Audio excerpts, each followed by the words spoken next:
ये मैं हूँ। एंड मुझे देख के आपको समझ में आ गया होगा कि मेरी तबीयत की बैंड बज चुकी है। लेकिन प्रॉब्लम वो नहीं है, प्रॉब्लम ये है कि मुझे मलेशिया से टोक्यो जाना है जो 7 घंटे का फ्लाइट है। लेकिन अच्छी बात ये है कि फ्लाइट बिजनेस क्लास में है।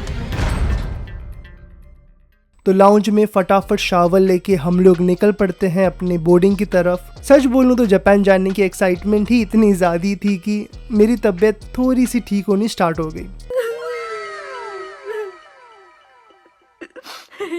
अंदर जाते ही आप सीट देखोगे एंड आपको फीलिंग आ जाएगा कि जो ओवरऑल कैबिन है वो थोड़ा सा तो आउटडेटेड है। बैठते ही आपको ऑरेंज जूस मिल जाएगा जो मुझे कभी भी पसंद नहीं आता, लेकिन ये वाला एक्चुअली अच्छा था, बहुत टेस्टी था। ये वाला बहुत टेस्टी तो नहीं था लेकिन सह लेंगे थोड़ा सा। और एक चीज़ मुझे बहुत यूनिक ये लगा कि टेक ऑफ के पहले ही क्रू आपके पास आ जाते हैं एंड आपको बोलते हैं कि हम लोग आपके सीट पे कवर लगा देते हैं।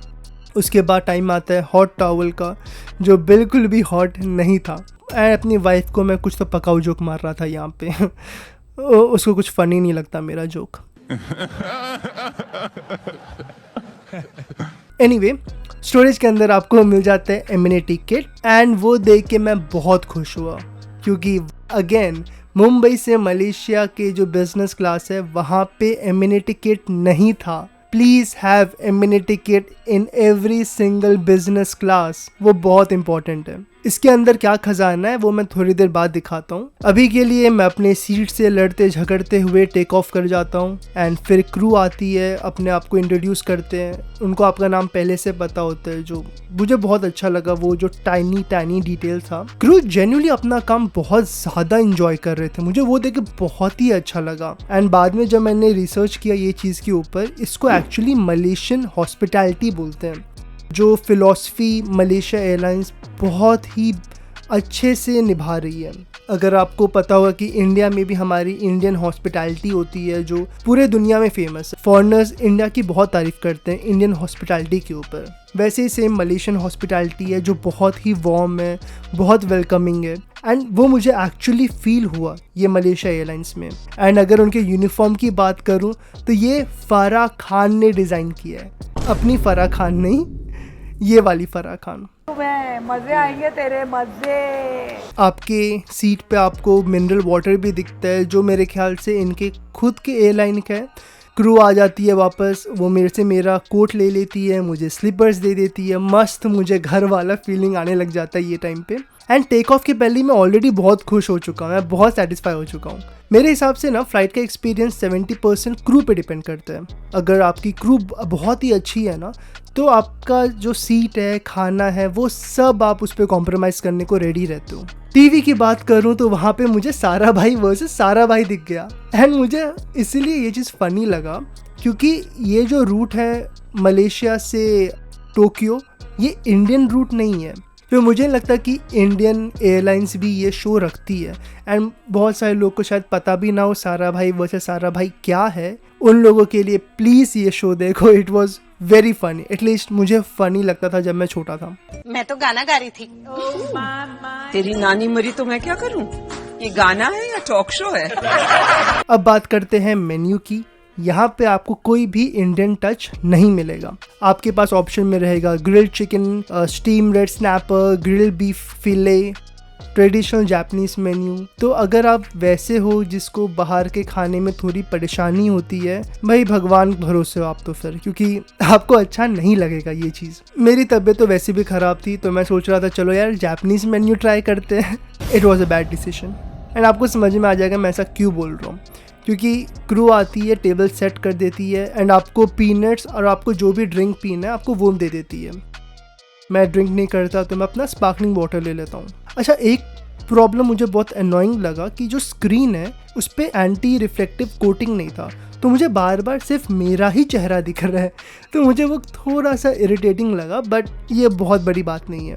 फिर आ जाता है उनका फेमस साटे, चिकन, बीफ, वेजिटेरियन सब ऑप्शन है। को मैं पहले भी बता चुका हूँ कि साटे का ना बहुत ही पोलराइजिंग ओपिनियन है, किसी को बहुत पसंद आता है, किसी को बहुत बेकार लगता है। मेरी वाइफ को ये बिल्कुल भी पसंद नहीं आया था लास्ट टाइम, तो इस बार तो उसने लिया भी नहीं। मेरे को पसंद आया था तो मैंने अपना चिकन साटे ले लिया एंड क्रू ने रिकमेंड किया कि वेजिटेबल साटे भी ट्राई करो। मैंने कहा भैया दे दो, हम तो खाने ही बैठे हैं। तो मैंने वो भी ट्राई किया।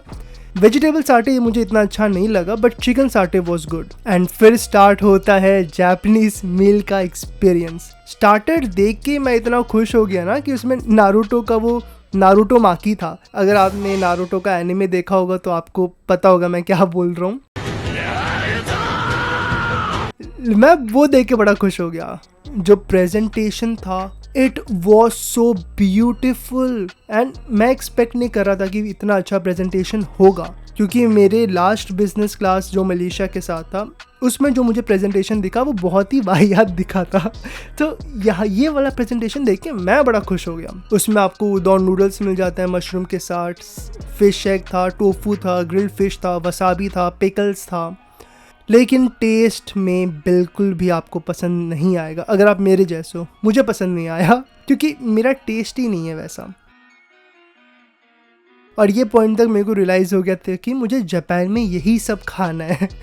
तो थोड़ी मुश्किल होने वाली है। तो कैसे ना कैसे मैंने ये सब ठूस लिया। तब मुझे पता चलता है कि ये तो फर्स्ट कोर्स है, मेन कोर्स आना तो बचा है। एंड मेन कोर्स में आपको आता है rice, miso soup, teriyaki style chicken, vegetables. ये भी मैंने कैसे ना कैसे खा लिया। और ये जो डिश है राइस और तेरियाकी चिकन, ये मैंने जापान में भी 3-4 बार खाया। एंड स्टार्टिंग में अच्छा नहीं लगा, बट 1 बार 2 बार 3 बार फिर अच्छा लगने लगा।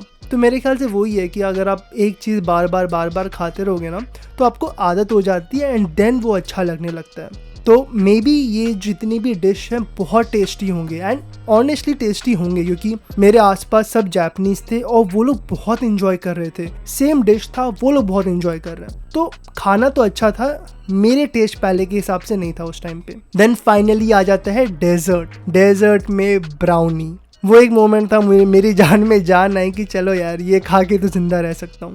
एंड जैसे ही सबका खाना हो गया पूरा फ्लाइट स्लीप मोड पे चला गया। सब ने अपने विंडो शेड बंद कर दिए एंड मैं कब सो गया मुझे पता तक नहीं चला। सबसे इम्पोर्टेंट बात ये है कि जब मैं उठा ना, मेरा हेडेक, मेरा बैक पेन, मेरा जो नौशिया था, लिटरली सब गायब हो गया। मैं एकदम फ्रेश फील कर रहा था। तो उस टाइम पे ना मुझे एक चीज़ क्लिक हुआ एंड ये मैं अपने नोटबुक में भी लिखा था कि ना बिजनेस क्लास का सबसे बड़ा फ़ायदा यही है कि अगर आपकी मान लो तबीयत ख़राब है एंड आप कोई नए कंट्री में जा रहे हो, आप जो नए कंट्री में जा रहे हो ना, आप वो कंट्री को एंजॉय करने जा रहे हो। एंड अगर आप तबीयत ख़राब में टूटे फूटे जाओगे तो आपका आधा मज़ा तो वहीं ख़त्म हो जाता है। तो अगर आप फ्रेश होके जाओगे ना तो बहुत वर्थ इट होता है। और एक बात है मुझे जो बताना था, मलेशिया एयरलाइंस का जो लोगो है ना, मुझे हमेशा से लगता था कि वो एक कोई फिश है, क्योंकि फिश जैसा दिखता है ना। तो मुझे लगता था कि मलेशिया का कोई बहुत फेमस फिश होगा, वो लोग उसको प्रमोट कर रहे हैं। बट ऐसा नहीं है, it is actually a kite. हम लोग जिसको इंडिया में पतंग बोलते हैं, ये एक पतंग है। उसका नाम मुझे याद नहीं आ रहा है, मैं नीचे लिख दूंगा कि उस पतंग को क्या बोलते हैं एंड हो सके तो 1-2 फोटो भी चिपका दूंगा। फाइनली टाइम आता है एम्यूनिटी किट दिखाने का। उसमें आपको मिलता है dental kit, eye mask, socks, body cream, facial mist and भी बहुत सारी रैंडम सी छोटी छोटी चीज़ें।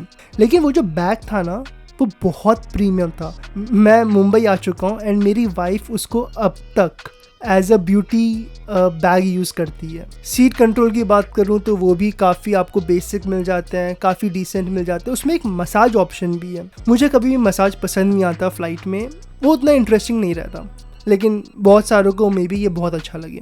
लैबोरेटरी की बात करूँ तो अगेन बहुत ही नॉर्मल, वहाँ पे कोई एक सोल नहीं था, कोई स्टोरी नहीं थी। क्योंकि अगर आप सिंगापुर एयरलाइंस, ये सब प्रीमियम एयरलाइंस की बात करो तो उनके लैबोरेटरी में भी ना कोई आपको स्टोरी दिखता है, कोई ना कोई एक फील आती है। ये यहाँ पे आपको वैसा नहीं मिलेगा। एंड ध्यान में ये रखो कि this is not an expensive airline, आपका जेब नहीं कटने वाला बहुत, तो वो हिसाब से भी ये चीज़ को जज करो। फिर लैंडिंग का टाइम आ जाता है एंड क्रू मुझे मेरा कोड वापस कर देती है। अगेन मैं जेन्युइनली बोलूँगा कि ये one of the best crew मुझे लगी अब तक की। बहुत अमेजिंग, बहुत मतलब मलेशियन हॉस्पिटैलिटी की जो फिलॉसफी है ये लोग प्रॉपरली दिखा पा रहे थे उसको। एंड हम लोग जापान पहुंच गए। एंड जापान पहुंचते ही ना मेरा रोना निकल गया, क्योंकि बचपन से ही मेरा ड्रीम कंट्री था जापान। मुझे ये हिट नहीं हुआ जब तक मैं फ़्लाइट में था ना, मुझे प्रॉपरली हिट नहीं हुआ कि भाई मैं जापान जा रहा हूँ, जापान जा रहा हूँ। दिमाग में था कि हाँ यार जापान जा रहा हूँ, पर वो मुझे हिट नहीं हो रहा था। जैसे ही मैं एयरपोर्ट पहुँचा ना, मुझे अचानक से हिट हुआ कि भाई मैं जापान में हूँ। जैसे मैं बस में बैठा ना, वो जो बस ड्राइवर है वो जापानीज़ में सबसे बात कर रहा था, तब मुझे हिट हुआ कि हाँ यार मैं जापान में हूँ। एंड एक और एक चीज़ ये है कि लोग बोलते हैं कि जापान बहुत सुंदर है, हर चीज़ 4K में दिखता है। दैट इज़ ट्रू, लिटरली आपको हर चीज़ 4K में दिखती है, ये बिल्कुल भी झूठ नहीं है। It is a beautiful country. अगर हो सके प्लीज़ आप जाने की कोशिश करो वहाँ पे। मलेशिया एयरलाइंस में जाओगे, इट विल बी ग्रेट, क्योंकि बहुत अच्छा एयरलाइन है, आपका जेब नहीं काटेगा। That is my honest review.